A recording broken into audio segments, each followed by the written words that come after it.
नमस्कार। प्रभात खबर के digital platform पर आपका स्वागत है।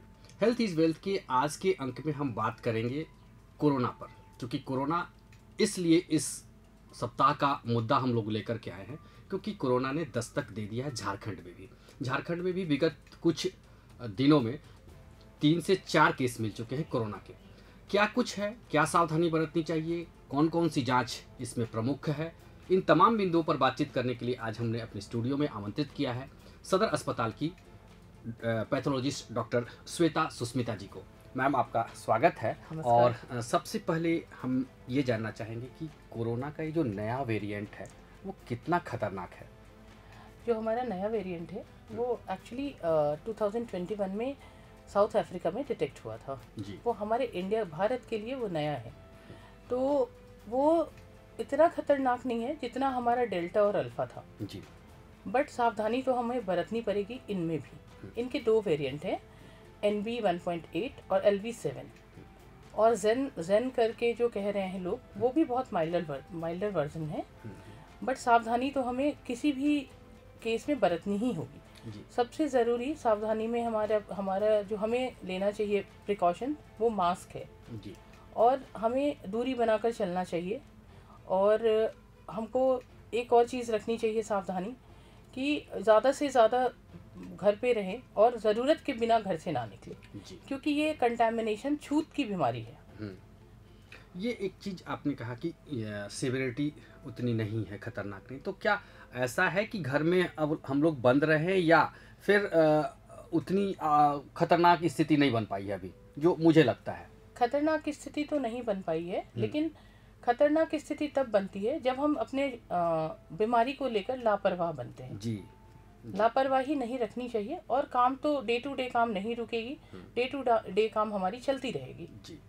एक तो अब हम जब कोरोना की बात कर रहे हैं मैम, तो सबसे पहले ये जानना चाहेंगे कि जांच कौन कौन सी है, क्योंकि कोई भी मरीज अगर उसको पता चलता है तो जांच ही उसकी पुष्टि करता है। तो वो सबसे जो प्राइमरी जांच है वो कौन कौन सी है और गोल्डन स्टैंडर्ड जांच कौन कौन सी है, ये बता दें।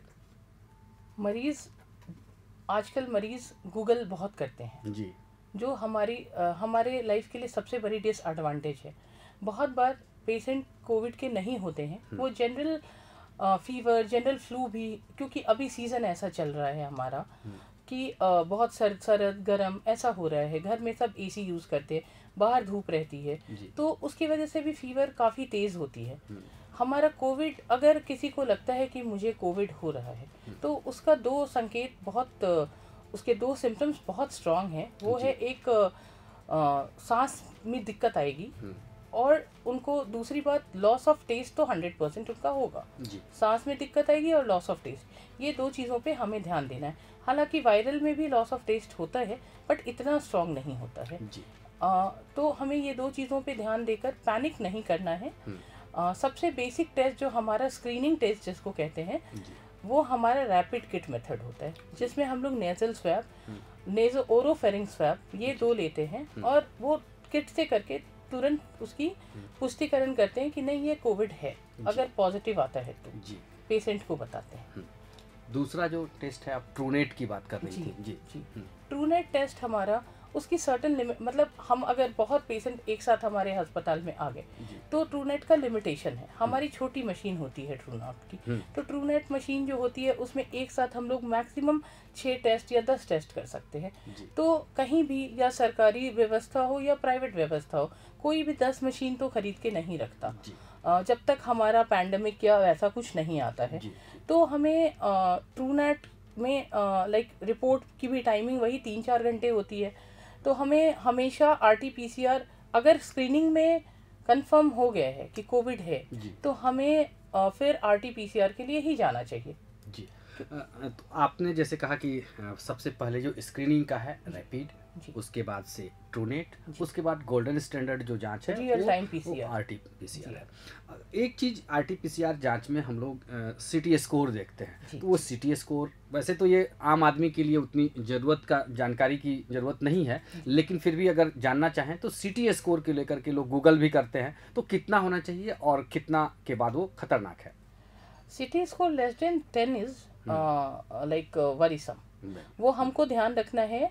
अगर लेस देन 10 है तो हाँ, कोविड की जांच जो है वो RT-PCR या जो हमें अगर अभी कोविड अब पता लग गया है मरीज को कोविड है तो उसको सिटी स्कोर जो आपने बोला बिल्कुल सही बोला कि सिटी स्कोर इज बहुत इंपॉर्टेंट थिंग, तो we should always take care of it. तो अगर हमारा CT score is less than 10 है तो हमको पहले तो ये दिखना है कि अपना SpO2 कितना है। अगर SpO2 मेंटेन कर रहे हैं तो घर पे रहे। अगर SpO2 लेस देन 90 है और सिटी स्कोर लेस देन 10 है तो हॉस्पिटलाइजेशन मैंडेटरी है।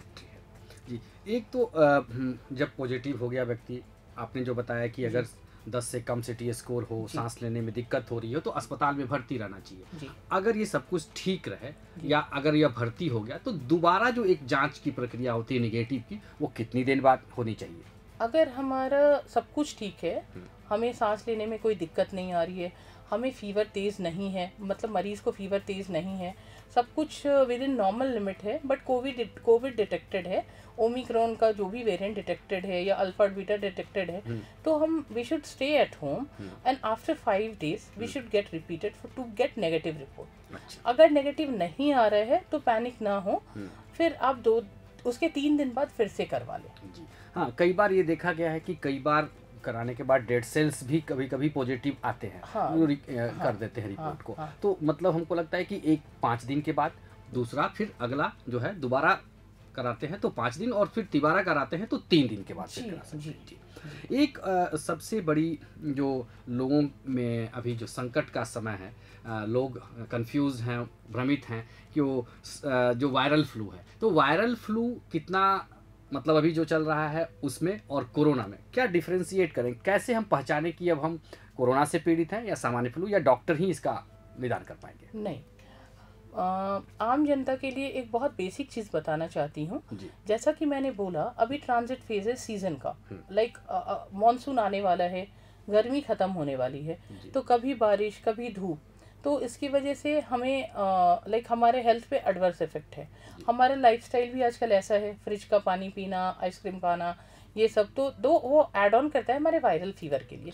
तो वायरल फीवर में सबसे पहले हमें खांसी, जुकाम, ऐसे शुरुआत होती है वायरल फीवर की, और उसमें फीवर बहुत हाई ग्रेड रहता है। वायरल फीवर में बहुत ही रेयर है कि आपका सांस लेने में आपको दिक्कत आ सकती है, ये बहुत ही रेयर है। बट जब हमें कोविड की संकेत आती है तो कोविड में हमें फीवर तो नॉर्मल ही होता है, कई बार 100 जितना ही फीवर रहता है, बट हमारा वो जो लॉस ऑफ टेस्ट, सांस लेने में दिक्कत, ये बहुत कॉमन प्रॉब्लम है कोविड और इसमें। तो बेसिक जांच जो हमको करवाना है डिफरेंशिएट करने के लिए, वो CBC है, कंप्लीट ब्लड काउंट, जिसकी प्राइस भी कम है वो, और सरकारी अस्पताल में तो फ्री में जांचें होती हैं। तो ये चीज़ें हैं मतलब। और एक चलते चलते हम आपसे ये भी जानना चाहेंगे कि कोविड को देखते हुए हमें क्या सावधानी बरतनी चाहिए, वो कौन कौन सी जो है सतर्कता हमें बरतने की जरूरत है? जी मैम। कोविड को देखते हुए हमें अभी जैसे समर वेकेशन है, तो ये सीजन होता है आउटब्रेक होने का, because we travel a lot like for kids and all, तो like we have to stay at home, घर पे मनाओ समर वेकेशन। मास्क बहुत ज़रूरी है, एक स्लोगन आया था 2 गज दूरी, मास्क है ज़रूरी, so we should follow definitely that. और हम लोगों को अपनी हेल्दी लाइफस्टाइल रखनी चाहिए, और obviously day to day work तो नहीं रुकेगी अभी, बट हाँ जितनी ज़रूरत हो उतना ही घर से निकले। तो आपने देखा कि मैडम ने कितनी महत्वपूर्ण जानकारी दी। वो उन्होंने ये भी बताया कि अभी वो स्थिति नहीं है कि पैनिक हो जाए, हम घबरा जाएं और कोरोना को लेकर के घरों में रहने लगें। आप स्वस्थ रहिए, सावधानी बरतिए। अगर देश के किसी संक्रमित राज्य से झारखंड में आए हुए हों तो अपनी कोरोना टेस्ट करा लें। अगर नहीं आए हुए हों, अगर सामान्य फ्लू हुआ हो आपको, तो आप कोरोना के जो प्रोटोकॉल हैं, जो उनके गाइडलाइन है, उसका पालन करिए। अगले अंक में हम फिर किसी एक नए मुद्दे पर बातचीत करेंगे। हमारे साथ नए डॉक्टर होंगे। तब तक के लिए बहुत बहुत धन्यवाद। प्रभातखबर.com, विश्वास वही, रफ्तार नहीं।